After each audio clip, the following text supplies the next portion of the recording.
Welcome, friends, to the Here I Go Again podcast, where we discuss life, faith, politics, and a whole lot more. I'm your host, Rob Standridge, and I'm glad you're joining us today. So with that, here we go.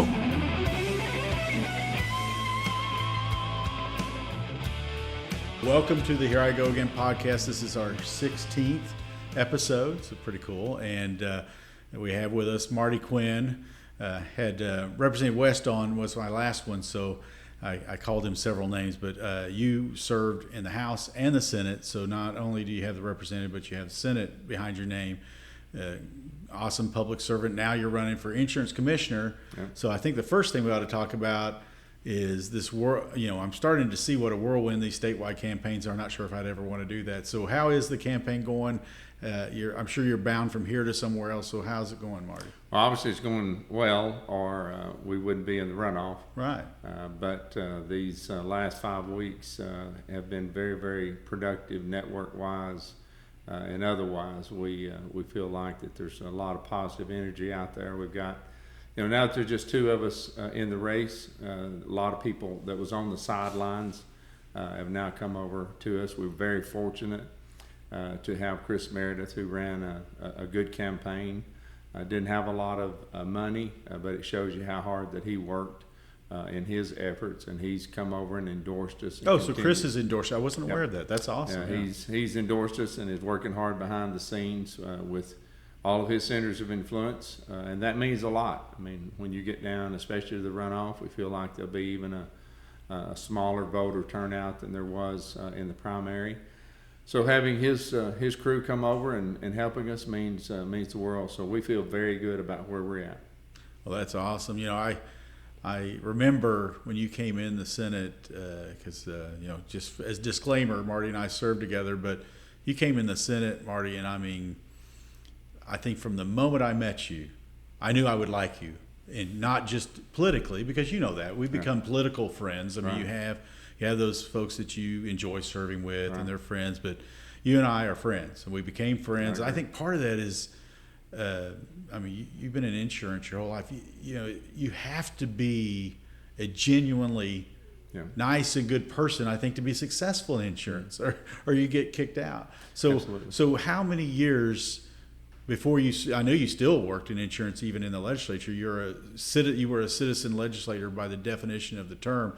But how many years had you been selling insurance, working insurance before then? And we worked for Shelter Insurance for about 39 years. I served as an agent and a manager. Started out in my hometown in Arkansas. Moved to Kentucky, Louisville, Kentucky area for a little over 7 years as a manager. That management job brought me to Claremore, Oklahoma in 1995. I went back into the agency in 2001. So, overall, and we got into an independent agency at one time.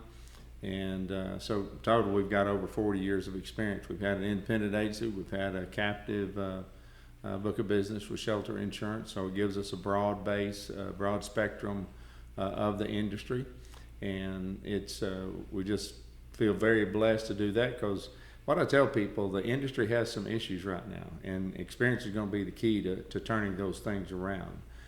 But when everything goes right, there's only one industry that if you lose your house or you lose your spouse, that's going to deliver a check, and that's the insurance folks. We're the one that's going to pay off the mortgage to the bank, and we're the ones that's going to give the income to those individuals if they lose somebody and need the life insurance proceeds. So it's a good business, but there are issues. There are companies that are not doing some of the things that they should, and we're going to that's a responsibility of the Oklahoma Insurance Commissioner, and we look forward to having the opportunity of doing some good things for the consumers across the state of Oklahoma. So as a senator, I know that your heart was always with small guy and the families, absolutely 100% of the time. Never once in my years serving with you did I ever see anything other than that. So what, from a consumer perspective, from, like you said, a family dealing with tragedy, what are the problems you see primary targets for you when you become insurance commissioner? Well, the number one is consumer, and I'll use the insurance industry and the legislative body. If you don't have a servant's heart, if you're not interested in your fellow man as an insurance agent, as a manager, you're not going to be successful, because people can tell whether you care about them or not. That is true. And it's the same way on the legislative side. You've got to go out and knock the doors. You've got to go out and have those conversations. You have to deal with the issues of the constituents that you represent. There's always going to be times that you might disagree, but at the end of the day, people know whether you're sincere about wanting to help them or not. And so the main issue right now that we have is affordability and then accountability. But I list that under consumer protection. We have too many situations where people are not having the promise that was made. That promise is not being kept. And so there's difficulties when it comes claim time. It's either because the claim was outright denied when there's obvious damage, or there's things like delaying that, or there's partial payments. And what's extremely important about this is it's something that I can go in day one and start working on to correct. There, as people have heard me across this state say before, almost immediately when we started out west traveling rural western Oklahoma to try to prove to people that we wanted to cover every corner of the state, and rural people, suburban people, metro people, we wanted to get in front of all of them. But the stories that we started hearing was they would give you an example of what happened to them. And then you say, well, did you call the insurance department? No, I didn't know that I could. And we got to change that, Rob. Yeah. I mean, there's no reason that a state agency is not familiar enough that when you have an issue that is in the scope of the commissioner's office, that people don't think immediately, I'm going to call the Department of Insurance. Now, the reason that's important is because the more of those situations that we get to document and record and prioritize, that gives us the information then to go back to that particular company and say, here's the last month's calls. We've got enough calls. I want to review your last 500 claims, or I want to review the last 100 claims from March, April, May, and then you review those. It's called a market conduct survey. And you find out whatever the issue is. Maybe it was just a bad adjuster. Maybe Right. that was all that it was. But maybe it was a particular approach that they had to the claim service. And we've just got to do, but the prices are too high for us to ignore the consumer protection piece of that. So we're going to increase the technology if that's what's needed. If staffing needs to be increased, we're going to increase staffing. But we're going to have people there that answers the phone with a friendly voice and starts to work on the issues with a servant's heart. Now, you know me as well as anybody does. I'm not a grow government individual. So we want to, if we can do that through efficiencies, but if not, I'm not going to leave my little old lady that I go to church with that has hit a dead end in western Oklahoma or rural southeast Oklahoma. I'm not going to let them stay in that dead end. I want them to have a place that they can call and help resolve that issue. And Oklahoma deserves that. And, the Department of Insurance is more than capable of delivering that with the right person. Oh, and you're the right person, no question, Marty. I think you do a great job. The one experience I had a couple of years ago, don't want to throw the insurance company under the bus, and actually it was in another state, so not even throwing Oklahoma under the bus, but I don't know if this would be something that you would want a consumer to reach out to you about, but it was a delay. I felt like it was a delay tactic. So the other driver was at fault. So I just sent them, here's how much this stuff costs, because it's mainly damage to property. And they just kept delaying. I don't know statutorily in Oklahoma if there's like a timeline. Mm-hmm. That's one thing somebody at my insurance agent asked me. He said, well, check out if Mississippi, if they have to, which is where the accident took place, are there timelines? Because this is dragged on for 6 months and you should have already got a check. And so I did not go that because I got a little tougher on the phone with the adjuster or the insurance company. I was nice, but sometimes you shouldn't have to. Sometimes you have to say, I'm going to take this next level if we don't get it taken care of. But would you have the authority to step in and say, hey, there's a statutory timeline you got to go by, or I have the power to make you perform better? And you obviously, like you said, you may have to have several complaints, but what Well, could you do in that? Depending on instance? the circumstances, you know that there's timelines out there. I'll just use one as an example.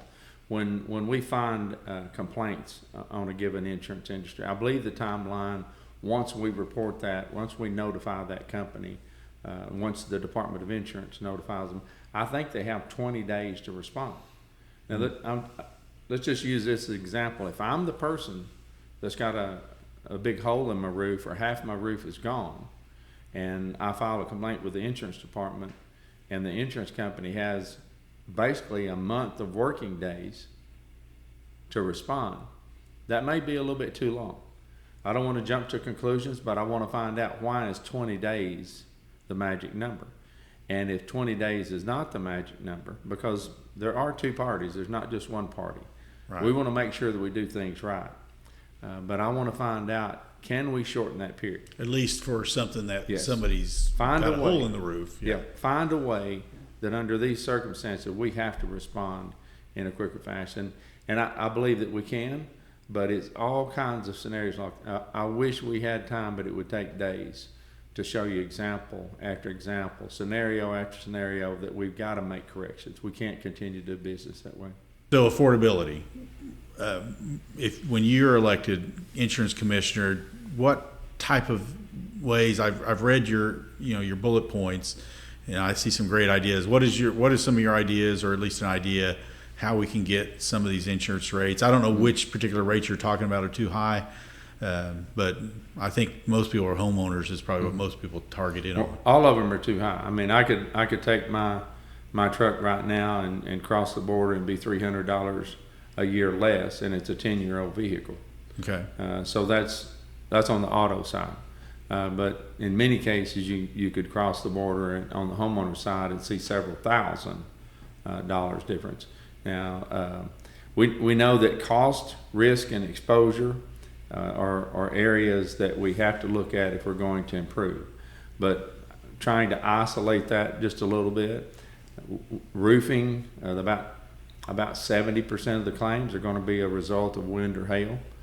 So a lot of those payments are going to come back to the roofing industry. And there are lots of good roofing companies out there. But what's happening when you sit down and you have those good conversations with those well-respected, the roofing industry is one of the oldest industries in the state. They're busy. They've been around for a long time. Yeah. And you can see why with Oklahoma's weather patterns. But when you talk to those good roofers, one of the first things that they'll tell you, we got to get rid of the bad actors. That's right. And there is way too many of those out-of-state bad actors that are coming in here with ice cream trucks, driving around and getting people pressured, signing bad contracts, and only finding out later, the late 70s, the late 80-year-old individuals that fall prey to that. And when that happens, those people are long gone. No way of tracking them. No way of finding out if there's any way that you could take that person, through that legal process. So we've got to change that. We got to get the municipalities involved to where that there's a permitting process that we come up with. We need counties to be at the table and making sure that we do that the right way. And I think another component is law enforcement, because when those tragedies happen, when you have big storms, big hailstorms, those roofing companies surround that area. We've got to have the emergency people, law enforcement being a part of that, surrounding that area, involved in that area, making sure that when they see one of those out-of-state trucks, or if they just see a roofing truck to begin with, right. Where's your permit? We're going to protect our citizens. In this town, in this county, we're going to protect our citizens. It'd be kind of good if there was like a Angie's List type thing for roofers, where you could go and say, oh, it's a 3-star or whatever. Yeah. But I don't think there is. Things have to be done ahead of time, Rob, to where that when it happens, Claremore, for example, is ready for that. So here's the 150 people, that can do business in Claremore. And if you do that statewide, then the same roofing company that's in Yukon or Edmond, they go through that same permitting process. So they're bringing their information to Claremore where the storm is. And so there's all kinds of things that we have to work through. That's one way of us cleaning up, because that's nothing more than fraud, and fraud is a part of the commissioner's scope. We've got to clean that up. Can you go after a bad actor roofer from absolutely. the insurance department? Okay. I mean, now, if it turns into criminal, my understanding, the way that Glenn is currently handling it, is he will turn that over to the AG if it turns into criminal. Are they doing anything? Do you know do you know that whether up to this point the insurance department has actually, either through the AG's office or themselves, either punished bad actors or prosecuted? I can't give you specific Okay. situations as far as roofing is concerned. I do know that there are the fraudulent activity. Some of that is in the process.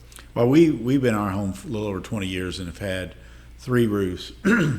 I would argue that we probably only needed one, and it wasn't because of bad actors, although one of those roofers was not so good. But anyway, as a homeowner, and I don't know if the insurance department or this legislature could change this, or how, or even if it could be changed, you're kind of damned if you do, damned if you don't. Because if you go up there and you have a roofer or an adjuster comes and says, well, you got damage, you got to spend 50 grand or whatever it is, or 100. I mean, roofs have gotten really expensive, which is probably another thing driving up rates. But Right. I mean, when you look at the roof, there's no leaking. You got the marks from the hail. But if you don't replace it and you sell your house, you're going to get punished. Yeah. So and of course the adjuster would like you not to fix it. I think the insurance company, of course, if I was insurance company, I'd rather you not. But they know as well that if you don't replace it, then when you go to sell the house, I mean, that's the problem. But I don't know if there's a solution to that. No, there would have to be substantial give and take on both sides, consumers and corporation. But here's the other part of that we haven't talked about. When that person gets ready to buy that house, and it's got damage from a previous hailstorm, and their inspector comes out and it's obvious damage, then that person's insurance says, well, I'm not going to take that risk. Right. Well, I know what happens because I've been involved in some of the deals. The buyer says, put a new roof on there and I'll buy your house. File a claim or replace the roof and I'll buy your house. Or take it off the price of the house. It's one of those two things. And so as a homeowner in Oklahoma, with the amount of hailstorms we get, you kind of look at your roof and say, it's not leaking. It doesn't look really damaged to me, but I don't know. Do those hail marks mean that it's going to start leaking tomorrow? I don't know. Yeah, if they're substantial enough, there's just not any reason to take a chance on that, Rob. And because it definitely has weakened the shingle. That's what they tell me. If you have enough damage. Yeah. And so it's one of the things that we have to start looking at. I mean, you've heard of the fortified roofing program that the Department of Insurance has now. No, I'm not familiar with that. That's a strengthening process of tightening down the deck with different types of anchors, using different types of better quality of type materials. To try to help it withstand these storms. Withstand a certain level of storms. That was modeled after Alabama. There's other states. Does it get you lower insurance rates? What's the advantage to consumer? Generally speaking, the companies do have some discounts. Okay. And the state will pay up to, I think, $10,000 towards. Oh, okay. The So cost there's some tax credits or something there that people can take advantage of. They will. It definitely is some availability of funds, but it has to be certified. Okay. And so as you go through that process, they're supposed to be checking that. Now, those are the things that I want to find out. So are we really going through the certification process? Right. Or are we just using a lot more expensive materials? So if consumers wanted just to give the fullest, where would they go to find this? You can find it on the website. On the insurance commissioner's website? Yeah. Okay. I think you've talked a lot about making the insurance commissioner more available, more of a resource. Knowing you, I bet that I guarantee citizens of Oklahoma that would happen, because I know one of the previous insurance commissioners, he did travel the state and he did do a lot to try to make his office more available. And maybe it was, And I'm not knocking the current guy, but I'm just saying you could more could probably be done to educate people on how readily available the commissioner can be. Especially in the environment that we're in right now, Rob. We have to start showing evidence. First and foremost, I think that we have to get out there and listen to the consumers, because this is about the consumer. Everything that we've got to start on day one is finding ways to lower prices and protect consumers. And now, we could cut prices in half, but if we're still doing a lousy job on the consumer protection, we haven't solved the issue. Yeah. Now, I'm not saying we can cut prices in half. I just know that even if you could snap your fingers and do that, if you still don't have your consumers being protected, you still got issues. But as in any business, if you want to turn around the issues that you have to get out there and listen and find out exactly how they are, get the input. You know as well as I know that some of the best pieces of legislation that you ran probably came from constituents that you represented. Absolutely. And it'll be the same thing in this job here. We're going to have to get out there and let them know, first of all, we're willing to listen. Let's find out what your problem is. What's the best way to solve that? But the main thing on that consumer side, we have to get those examples so that we can take it back, document it, report it to the insurance company, and take appropriate action from there. And it won't take us long to turn that around, in my opinion. But they don't want that. Most really good insurance companies, they don't want a bad image. And the environment that we're in right now, we've got to help turn that around as fast as possible.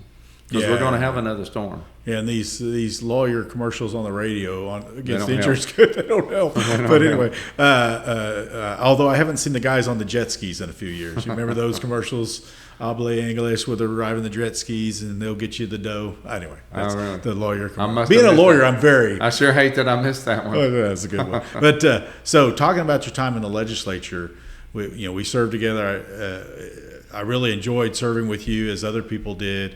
And I did notice that our good dear friend that we also served with, Congressman, former Senator Josh Burkeen, endorsed you. I'm not sure when that happened, but I saw that. And I don't know about other voters out there, but that means a lot to me because I know Josh. He's a special guy. He's a special guy, great guy. Him and I both were kind of proteges of Coburn, him a lot longer than I. But special guy. But one thing he mentioned to me, I reached out to him to chat with him about you to see if I could find any good stories. But anyway, he told me one thing that I thought was kind of cool. And I don't know if he meant it to sound as deep as maybe I'm going to make it sound. But he said he had some very controversial legislation a year or two before he left, I guess, related to the wind energy. He knew that he was not the right person at that time for such a big, heavy lift as that. And he told me that of all the people that he could have turned to take on such a big responsibility that he would trust, would honor the intent and everything behind that work, it was Marty Quinn, Senator Marty Quinn. I think that tells a lot. Yeah. We don't have to go into details of that, but over the years, you and I and Josh would hang out some, and you're free to tell some stories about him. But what is your thoughts about what that endorsement means to you and the time you served with Josh? I don't think he's out there endorsing other people he served with. So how do you think he came to that conclusion? It means the world, Rob. Josh is just one of those guys that it's hard to find any better person, period. Yeah, I mean, for sure. he is a strong, faithful guy. He is committed to his family. He has the principles and values that if he says that he's going to do something, he wants to do that. Yeah. He wants to fulfill those obligations. And it's supposed to be those conservative principles and values that Republicans are supposed to run on. And Josh does that, I think, to the highest extent. And I mean, it's a huge honor for me to have him. The piece of legislation that he was talking about was just an example that he knew that he could trust me, that I wouldn't give in to the pressures from the other side. That's for sure. We were going to carry out the mission. But one of the things that Josh would tell you if he was sitting here is that, when people are endorsing you, when people are writing campaign checks to you, I always said it gives you a voice. It doesn't give you a vote. Right. And we've got people that have come on board at a high level.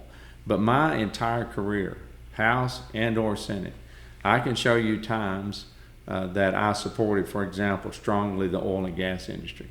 But there was times that I might not have supported every piece of legislation. I'm not against the wind industry at all. If people want to do the turbines and stuff like that, I totally understand that. It's an alternative deal. But I do think that we got a little carried away with the amount of money that was being spent on that. And so those are just examples. Farm Bureau, a great company, a company here in this state that were needed. I could name off several, but whether you were looking at AFR or the company that I worked with for years, Shelter, all of them had influence in pieces of legislation that would come through. And my record shows that we can support pieces of legislation that are good for consumers, but we can also fight against those that are not good for consumers. And that's the difference. That's one of the massive differences between me and my opponent. All my opponent has got is promises, has no record whatsoever of how that they would do in conservative, principled, valued decisions. And you can look at mine where there's First Amendment, Second Amendment, the moral issues on down the line. There is a track record. And just like you, your record, even Josh would tell you, his record may not even be perfect. But we've got not mine. Yes. Josh, yeah. Yes, yeah. We'll do another podcast. We will only cover the good. This is not the bad and the ugly. This is just the good. We will wait for your statewide election, and I'll cover some of those. Right.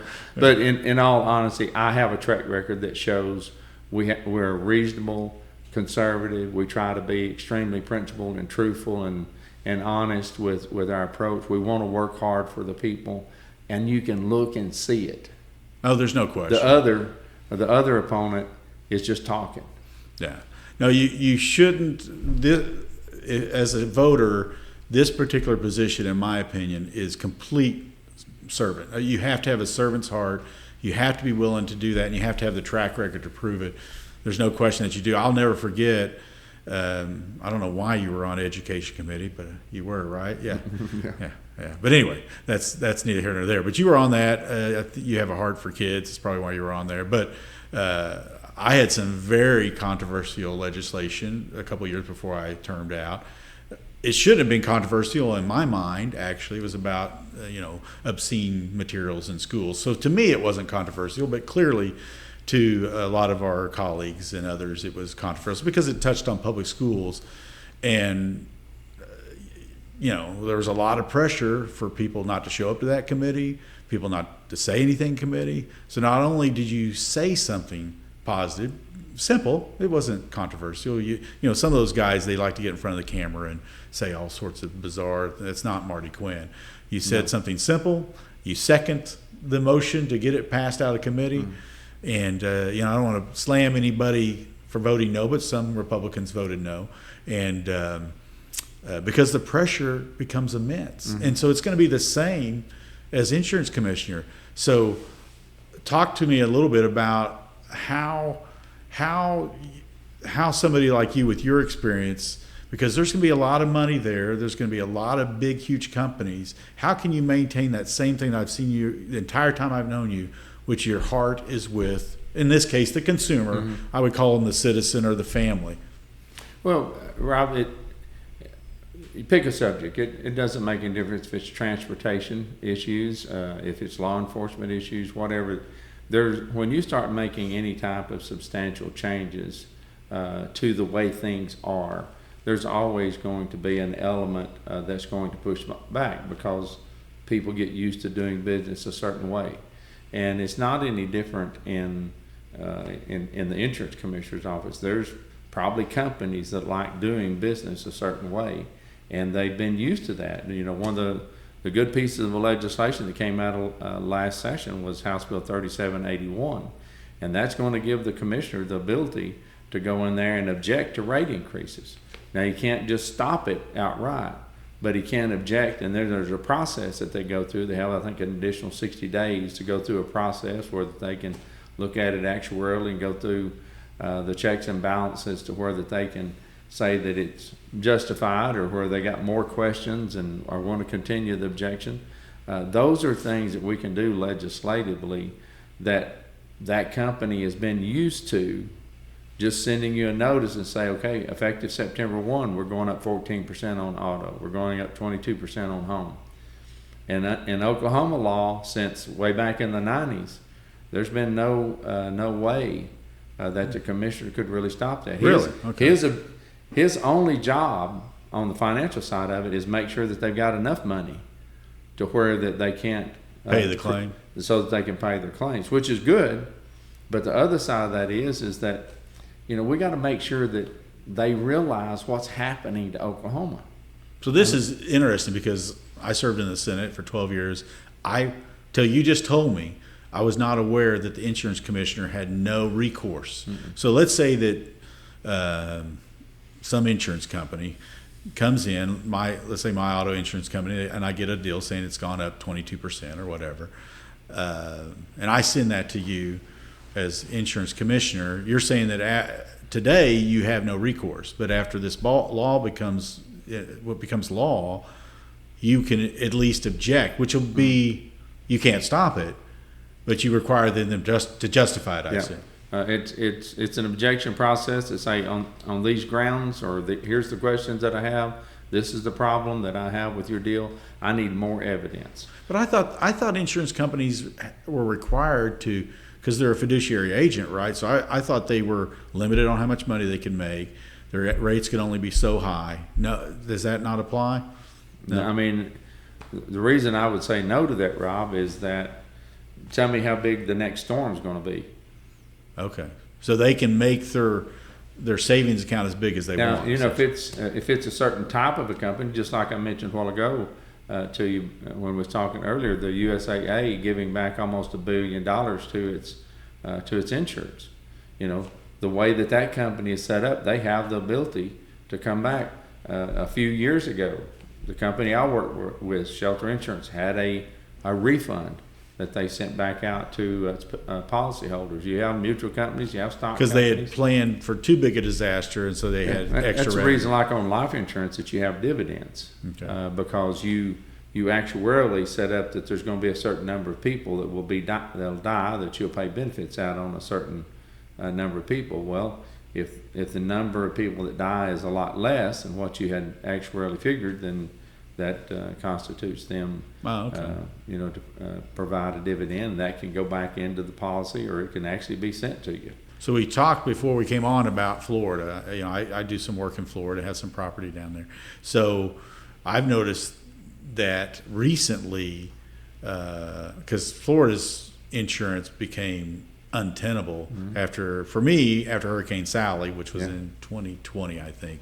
And they doubled, tripled, quadrupled their rates for building and home insurance.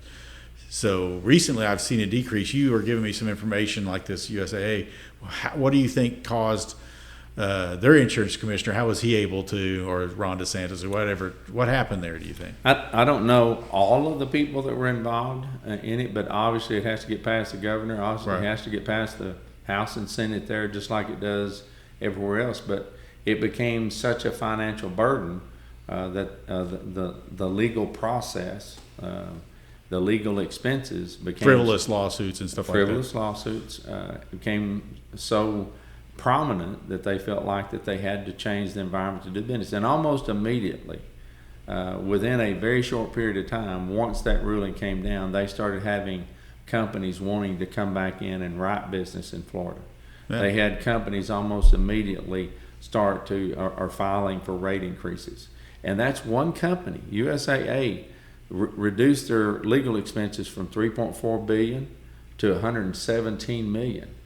You don't think that we can't do some form of tort reform or legal reform in Oklahoma to help us lower rates? Well, I think the people will demand it once they find out about it. Well, slow down now. I'm an attorney. Okay. I'm just kidding. So you want to be the best tort reform, which is what we've done here in Oklahoma to some degree. The best tort reform is one that allows that the injured party to have the legal avenues they should have, but tone down the frivolous law. If you file a lawsuit and you don't have tort reform or some other means of weeding out the frivolous ones, you end up just paying. Yeah. And the system, in the case of USAA, I assume they just found that it was cheaper just to pay off all the frivolous claims. And now, I guess, that those claims have been reduced. Well, they reduced the number of lawsuits first, Right. and then you know that there's a certain level. You know, you can call up any company today and say, okay, how many lawsuits did you have payout last year, and what was the average payout? They know exactly what those numbers are. Yeah, for sure. But what I will tell you, Rob, and I started saying this early on in my approach to the industry, to the solutions, the problems, is that we have to have a balanced approach. I don't care what industry you're in, whether you're on the legal side of things, whether you're on the contracting side of things, whether you're on the governmental side of things. We narrow it down to 3 areas: consumers, corporations, and the legal system. You can't, a company can't stay in business if all the rules is in the favor of the consumer. The consumer can't afford a product if all the rules are in favor of the corporation. But that legal system is there. It is a necessity. Right. Because every once in a while, the consumer is going to make a mistake, and the corporations are going to make a mistake. And those legitimate situations is what we're going to fight for those. But we also want to make sure that we bring the Rob Standridges of the world and his colleagues to the table and say, okay, how can we reduce legal costs? Still be fair to the legal system, still be fair to corporations, still be fair to the consumers. But if we want to lower cost in Oklahoma, auto, homeowner, we have to have legal reform. Okay, so and that requires statutory change, which you, as the former legislature, could be heavily involved in that, more so than a lot of folks that would vie for this office. And I've talked a lot bit about this, but I mean that worker comp reform that was passed, I think in 14, but somewhere 13 or 14 is when it passed. Could have had a better author, though. I don't remember the author. You just should have got there earlier. But who was the author of that? Let me try to think. It know could have been this guy. I don't know if it was Fred. No, it was Anthony. Was that Anthony Sykes? Was it really? Yeah. It was Senator Sykes, Anthony Sykes, yes, Okay. for sure. Yeah. Well, long story short, that is a prime example. It was when I first came in. I didn't know Anthony as well then, but Yeah. yes, he's visited with me about that. I'm pretty certain he's that probably bragged on that several times. Yeah, but in a very humble way. No, Anthony was it humble? Yeah, humble bragging. That's just kidding. For sure. A quality individual. No, too, he absolutely quality. In fact, tort reform and workers' comp reform, whether he was a principal author or not, I believe he was on both. We would not have those in Oklahoma if it wasn't for Senator Sykes, all joking aside. But so that was a big piece of legislation that came in while you were in the legislature. And so what needs to be done? If that's a big step that needs to be done, I'm sure you're going to knock on that door day one. What do you envision the legislature doing to help in that? Well, first of all, November the 3rd, I want to start rallying the troops on November the 4th. And you know as well as I know that we have to start putting those bills together in November. Oh, yeah, for sure. And we start having to finalize things, by early January. And we want to make sure that we're ready for that. But, for us to do that, you got to have Rob, you got to have Anthony, you got to have some people that know that side of things. And I'm not just talking about one-sided. I want to look at the other side.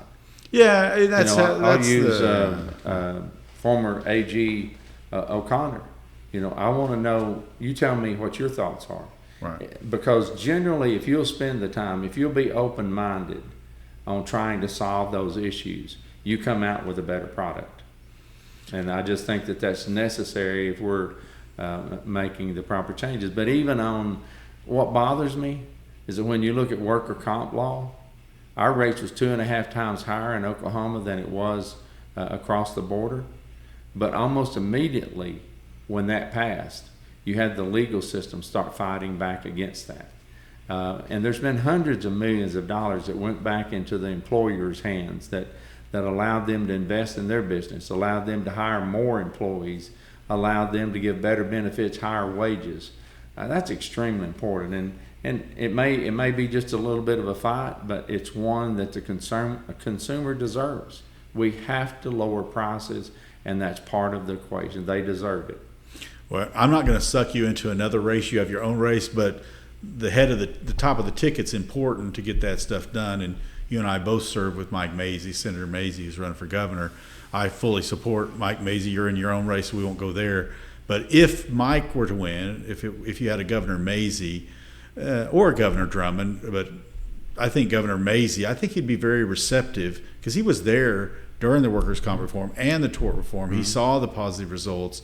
Don't you think he would be very receptive to try to move that needle on tort reform? Yeah, what I would say about Mike, first and foremost, as a legislator, as an individual, as a person, he has a strong moral foundation that he knows what truth and honesty, a standard of truth, is about, and that is so important. When you're the leader of the state and you say something, people want to be able to trust that. And sure. I think that that's a huge asset, huge skill set for Mike.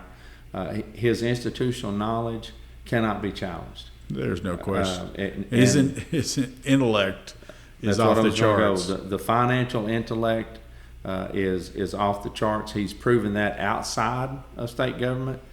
He's proved it inside state government. And for the people of Oklahoma that want to reduce the size of government, you could not have a better person on the ticket for that. But somebody that you and I both have worked with and have a good relationship with, it'd be nice to have Mike in the governor's office. At the same time, it's one of those things that you and I are not the only ones that get to vote. Doggone it. So whoever the governor is, we're going to do our best to work with them and try to find ways again to make the consumers the priority. Yeah, I think I'll never forget when I first came in. You weren't over there yet, but I had an interaction with Mike. Didn't know him from Adam. I had barely met him.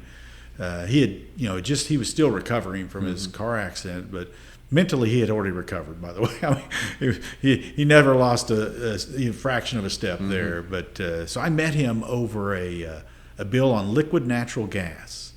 And our initial meeting was not that positive. But my life has been spent in business world, developing relationships and building businesses. And so I'm very used to the first steps not always being the best. Yeah.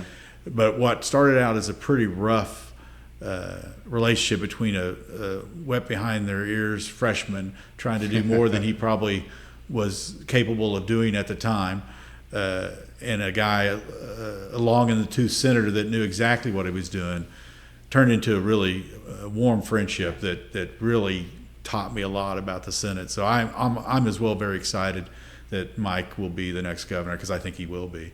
Okay, so legislatively, I want to touch a little bit on that. What are some things that you recall? I know you were assistant whip with me. I'm very proud. You were the best assistant whip best whip that ever served in the Senate, for sure. But anyway, what are some things you did in the House and the Senate, some memories you have that are? We were on a number of House and Senate on different leadership roles. Assistant Majority Floor Leader. That's right. Yeah. And on the House side, we had leadership roles the first year that we were there under Speaker Steele. And what was your role? What did you do for Chris? Well, it was one of the assistant whips. Oh, assistant whips. Okay. I think trying to think who it was that was the whip. It may have been Hickman. Oh, was it Jeff Hickman? Who would be a future speaker? Yeah. Okay. I forget now, but throughout the things, and I think, Rob, too, one of the whatever role it was, whatever committees that we served on, for example, when we walk back into that building, hopefully, sometime in January of 2027, there's not anybody left in this race that's going to walk back in. I love to shake hands. I love to hug necks. I love to have relationships, and we've got them all over the building. And why is that? It's because I never looked at anybody any different, regardless of what role. You know how important that the sergeant of arms were. Oh yeah. And you could walk by them and not pay them any attention, or you could sit down and visit with them and find out what was going on in their life. All of those people that behind the scenes, long after you and I were gone, that were, putting all the bills together and doing all the hard work to sometimes 2 and 3 o'clock in the morning, I treated them just like everybody else. Well, guess what? That pays dividends. Oh, those people will go the extra mile for you.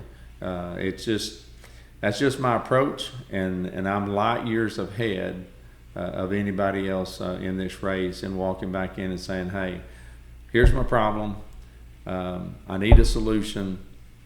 Help me find out the right direction, or who is it in this building that I need help with. And we will not have any problems finding people that are willing to help us solve the issues for the consumers across the state. And I wish that there was some way I could package that and deliver that to the households in Oklahoma, but it is a fact. And if Peachy could just go around. She retired yesterday. I saw that. Yeah, I was going to try to make that, but anyway, she retired. If you could get Peachy to go around there, I bet there's not a person in the legislature, both staff or that served on both sides of the aisle, by the way, that served with you and worked with you that isn't going to vote for you. I'd be surprised if there's one, Marty. Maybe there's one, and that's on both sides of the aisle. And so you have such a servant's heart, and you have such a strong supporter in. We were talking about, and this is a kind of example of Marty Quinn's personality and how the kind of person you would be to deal with the insurance commissioner. When I first met you, we go out to eat lunch, and everywhere we would eat lunch, if there was somebody there you had interacted with before, they didn't know your name, but they knew you. They knew how kind you were, how generous you are, and it's a testimony to you. And I think that's the problem with running for office, is people see you and they hear me tell what Marty's like, but how can several million people know? Yeah. And we're running some endorsements and stuff now, and that's what I encourage people to do, is go to our website, and I think that's. Can they sign up to endorse you there, I guess? No, it's what I wanted to do is encourage them to go to our Facebook website and just look at the endorsements, read what people is saying, and well, I'm going to ask Peachy, go out there and plug Marty. Come on, right. Peachy. Oh, she will. Oh, yeah. It'll be a whole lot longer than a 30-second video. It's all right. We can do some clips from that. Yeah. But I think that and if you've been in sports, you don't want your last game to be one that you lose. Yeah. And for Chris, being a competitor, having played college ball, having been in the insurance industry for a long time, for him to come back out in a relatively very short period of time and start working as hard as he has. I mean, we have colleagues that we work for in the House and the Senate that are on board. We've had preachers that we've met across the state over the years. We have business friends. We just have regular friends. I saw a picture with you. I think it was with a senator I came in with, Wayne Shaw. Did I see that? Or was that not possibly? Possibly. Up in Grove, maybe ran into him. Okay. I think he may even be in Kansas now. Okay. Maybe it wasn't Wayne. But he was the senator from up that way for a good while. Yeah. But it tells a story, and so it's not just me talking. It's not just a relative of mine. It's people all across the state that have dealt with us and know that we have the best skill set to do the job. We have a personality that says, all right, how are we going to get this solved? And it's extremely important. There's no reason as strong of a state as Oklahoma is. You think about all the tragedies that have happened in Oklahoma. Yeah. When we get all hands on deck, we can solve the insurance issue too, but we've got to have all hands on deck. And the way that you do that is have a person at the helm in the Oklahoma Department of Insurance that people can trust, and that's me. So that's your friend Marty Quinn. That's your friend Marty Quinn. Win with Quinn. Party with Marty. Party with Marty. Whatever it takes. Yeah, right. But there's some legislators that took the party with Marty too much to heart. I didn't party with you. them. You weren't there, but they partied too hard. But so you and I think were you born in Arkansas? I think. I was. Yeah, I was born in Arkansas. I was born in Hot Springs. Where were you born? Quinn was the actual hospital town, but Okay. my hometown was Dirks, Arkansas. Right. Okay. Is that up close to Little Rock, or where's No, the that's down around Texarkana and Hot Springs, Oh, about okay. 60 miles from Hot Springs. Okay. Okay. But here's the thing about Dirks. The Dirks family was a German family that moved in and bought thousands of acres of timber in southeast Oklahoma Okay. and southwest Arkansas. Sutherland's is a lumber company in Tulsa. You see those stores Yeah. from time to time. They're relatives of the Dirks family.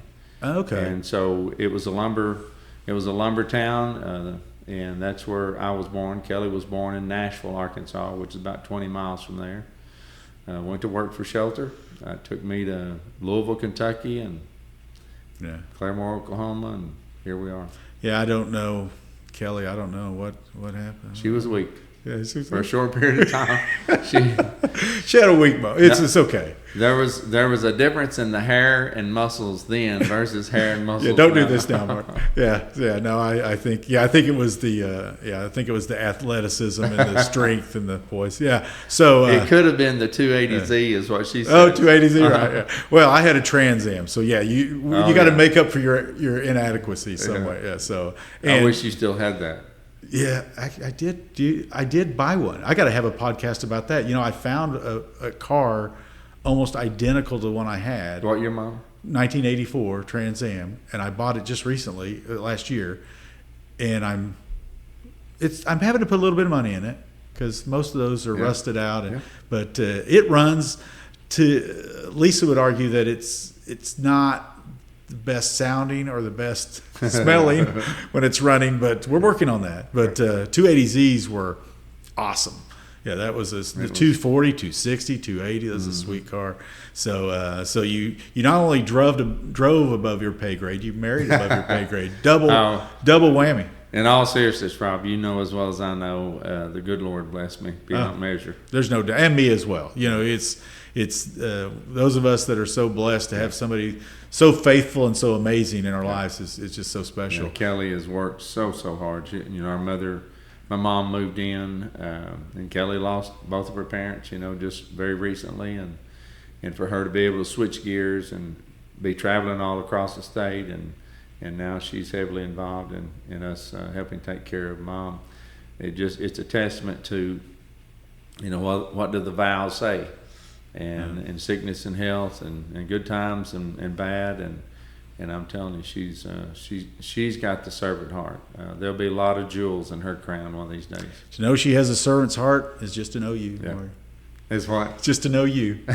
No, but so I did read something a while back, somebody giving you flack about your family in Arkansas. It bothered me. I don't want to go to where it bothered me, but so for me personally, the legislature, some people, you should take the Senate legislature very serious. It's an honor. It's very important work. So I'm not trying to denigrate that, but always it's God and it's family and it's friends. There's several things that are above that. Mm-hmm. Family is one of those. Mm-hmm. You have, just like I do, you have extensive family in Arkansas. I have extensive family in Arkansas. None currently incarcerated that I know of, but extensive family. Give it time. Give it. That's right, because I couldn't say that a while back, but I think I could say it now. But anyway, so you were having some of your family and Kelly's family, unbeknownst to you ahead of time, having some health issues. So you own some property there, and so tell us how that happened. You go back and you didn't. The idea wasn't to move there permanently, but to go back and help, as most good family members would do. Yeah, just a family issue, Rob. Republicans preach all the time: faith, family, and freedom. That's right. And Dad had died, and Mom had recovered pretty good. My brother was still a hard worker. And so the restaurant, your family was in the restaurant. Yeah, they were out of the business. My sister actually had. But your sister continued that forward, kind of. Yeah. But brother was still alive and hard worker. He took care of the cows and hay, and Mom wasn't capable of doing that. He passed away, and sister come down with cancer in 2022. Then we decided. to go back and try to help with that situation. Just a few months after we got there, 7 months to be exact, Kelly's mother passed away suddenly from, just a deal nobody saw coming. Very random, Yep. very And, odd thing. Yeah. And then a couple of years later, her dad was gone, and it was God had us where we needed to be at that time. I'm not ashamed of it. It's what we're supposed to do. Those are the principles. Those are the values. You read the Bible. It talks about the widows and the orphans. My mother fell into that category. And so my wife has been right there on both sides of that. And so long story short, we were where we needed to be. And at the end of the day, Kelly was still working. I had been still involved in the insurance industry. And so people started reaching out and asking, did we have an interest in the insurance commissioner's job, and did all of our groundwork on whether we qualified or not. And when you look, I actually had a letter sent to the AG's office, and I've got a copy of that AG's, the letter from the AG's office, and it says specifically that Oklahoma law is clear, that there is no preceding requirement to the 5-year requirement. We've lived in Oklahoma now for about 30 years. The requirement is not preceding. It is for governor, it is for lieutenant governor, it is for AG. All of those are 10-year preceding requirements. But in insurance, you have to have 5 years of insurance experience, and then you have to have lived in the state for 5 years. And so if that's not enough, of course, there's a group out there that's trying to use all that against us, but they want to leave out bits and pieces to make it look like that we're trying to be something that we're not, and it's not true. It's falsehoods. In the Constitution, you go look at the Constitution, same thing with the Constitution. So, the people behind that, the Constitution wasn't good enough for them. The statute was not good enough for them. So what did they do? They went and found a grammar expert. So how much faith and truth are you going to put into? That's just an opinion, like the journalist's opinion. So I said all that. It's a desperation, Yeah, Marty. It's desperation absolutely. Because if they would have really thought that you shouldn't have filed, they would have challenged it in the window Absolutely. that they had. They knew at the time they probably didn't believe that you were going to win the race. Now that they see that you're going to win the race, they get desperate. They want to attack you, and to attack you for helping your family, your parents, your mom, and your brother, and your sister, being there for your sister. I mean, that type of attack is. I hope that voters out there actually switch from your opponent to you after hearing that. To be honest with you, they knew that they were not going to win that challenge, and that's the reason that the people. But they didn't. Right. That's the reason that the people that were asked wouldn't file anything. So they decided what they would do is they would use that as part of a political tool in their story. So they talk about, we left Arkansas in 1988. That's when we left Arkansas. Right. Well, we had family there. You accumulate over years, but they would always only talk about the Arkansas property. They never would talk about what we had accumulated. Our kids were raised in Oklahoma. We had businesses here. Kelly had the longest career of her life was with the Oklahoma company that she worked for until March of this year. And so we established ourselves a long time ago that we loved Oklahoma, loved the people of Oklahoma, but you do what you have to do when family comes. And so it's just one of those things that you have to work through. And I believe with all my heart that the honest, hardworking, truthful, conservative Republicans in this race are going to look at the end of the day. That's the guy. That's the servant heart. That's the family man that believes in faith, family, and freedom that I want in the office. And, again, I don't have anything to hide about that. I have been blessed to still have a strong desire to want to serve in this capacity. But if it wasn't this capacity, I'll be doing something different, Rob. Yeah, I'm sure. I'm not ready to. I think it's important that we keep our mind active, our body active, and I plan on doing that regardless of what happens. But if it's if I have any more control over it between now and August 25th, I'm going to be the next Oklahoma insurance commissioner. I think you would be fantastic. I think you will be. I think I would appeal to voters and say, would you rather have the servant's heart that would drop everything, go to his family in need when health crises are there, or would you rather have the person that would use that as a political foil and tool to attack the person for doing the very thing that you would want him to do? Yeah. It's the vote is easy there. I think that issue should divide people towards you, in my opinion. You know, the word that you just used there, attacked. I mean, Rob, we've talked a little bit about this, but, you know, I grew up on that poultry and cattle farm. It's not 10,000 acres like it is in western Oklahoma, or 20,000 acres, different farming. But the work that they have to do out there was the same work that I grew up doing. Dad and them had the poultry in the farm, and they had a restaurant.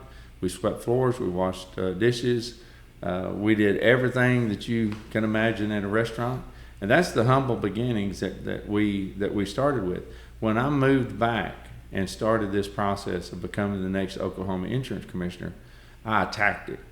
I knew that my name ID was not strong in western Oklahoma, but I love that area. Why? It takes me back to my roots. Why do I love eastern Oklahoma, southeastern Oklahoma, for example? It takes me back to the roots of being a rural individual. But the other side of that is that because of the industry that I've been involved in and helping others, I've got to see the metro, the suburban side. Rural, metro, suburban, we've been around all of it. And I attacked it. I went to every single function that I could possibly get to. And only when the calendar got too crowded did we not go somewhere. But some of those places way out west and didn't make it to Felt, did you? I need to call Casey Murdoch. No, he because those two folks out there, they might not have. he called me on. I did make it to Boise City. Oh, Boise! Oh, wow! I made it to Hollis. Oh my gosh! And actually drove the other 4 miles so that I could cross the border to say that I went to the fullest extent that day of covering every inch of Oklahoma to try to get our name out. That is every inch. I'll never forget going up there, and Casey and his wife are awesome people, love them to death, and went up there, and he goes, well, Rom, you can come here. And I'm a pilot, so I'm flying up there, and the wind up there is insane. Yeah. So I'm going up there. He goes, well, you can land here. I think it's Boise City or one of those places. He said, but you're much better off going to Texas. I said, well, how far is that? Oh, it's about the same distance. Yeah. And it was, I guess I'll give Texas a plug. It was less windy, and the airport was nicer, so it's better. But yeah, and, Rob, the thing about you going out there like that and me being a part of that, those people appreciate that. Oh, no doubt. I mean, they know the effort that it takes to get to western Oklahoma, and we've tried to prove that over and over and over to folks to let them know how hard we're working to get across the finish line. I mean, I think it's like 5 or 6 hours. About 6 hours, one way. Mm-hmm. I mean, I don't give Casey a big head. He's big enough. But man, talk about servant. I mean, there's not a per diem worth that, in my opinion. But so you got to be doing it for more than money, because there ain't no money. But so you got to get the rates down. You obviously have a vision for that, and with Marty Quinn having a vision, I bet it will be fulfilled with the help of the legislature and Governor Mazie. And so, what other thoughts do you have about insurance commissioner or legislative things that we haven't covered? Well, just I can't stress enough the consumer protection piece of it, and having legal reform, having a collaborative effort with the roofing industry to where that we get them engaged and start rooting out the bad actors. And I think that's going to include the municipalities and the that'll counties. drop the rates there, I bet you. When you eliminate risk, the companies can start looking on the horizon. When you start eliminating risk, then they can start making adjustments. But again, no knee-jerk reactions.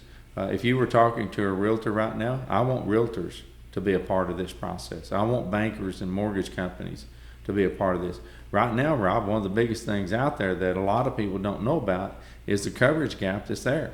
5 years ago, if I asked you what your deductible was, you'd say $2,000 or $5,000, something like that. Now most of the people, all that they'll be able to tell you is that, well, I think it's 2%, but it may be 3%. That still sounds like a low number until you multiply that times 500 or 600. But even if you're multiplying it times 300, that's still a $6,000 deductible, and that's without any depreciation. If you have an older roof, you add more to it. And I don't think that people are quite ready or quite understand what gap is there that was not there the last time that they filed a claim. So those are things that we've got to get to all the corners of the state and educate people about, and just constantly let them know we're here. And you mentioned former Commissioner John Doak and some of the efforts that he made. Okie doke, right? It was Okie doke. Yeah. You see on Facebook now, OID has some presence, and they're going. But whatever it takes, effort-wise, we're going to up our game.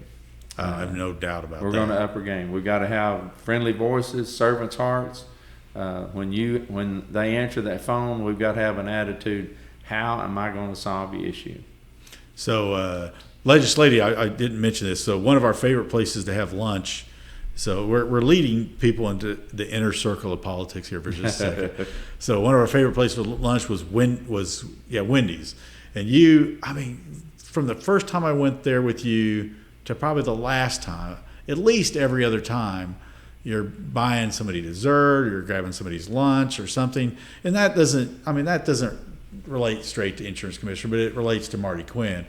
And so when you left, I thought, well, I'm going to have to follow in Marty Quinn's footsteps because, I'm a little squeakier, cheaper than you are. So as you were leaving, I don't know if you remember this, but they gave away these coupons, or you could buy these coupons where you could get free Frosties. Uh-huh. So I think right after, it wasn't long, it was the next session after you left. I think I took Bullard or Dom or somebody. I said, I'll grab your dessert for you, because I'd bought like several of them. And the coupon was about that big, if I remember right. It's about that tall. That's about how tall the Frosties were. And to this day, even though I only think I did it once or twice, to this day, they razz me about it, and I also compare me negatively to you. So, but that's the generous heart of Quinn to do those types of things. And I think you'd see the same thing at the Insurance Commission, where you would have somebody that when you call them and you talk to him or your staff, you're going to know that you're talking to a real person, getting real thoughts. They would be their empathy would be real,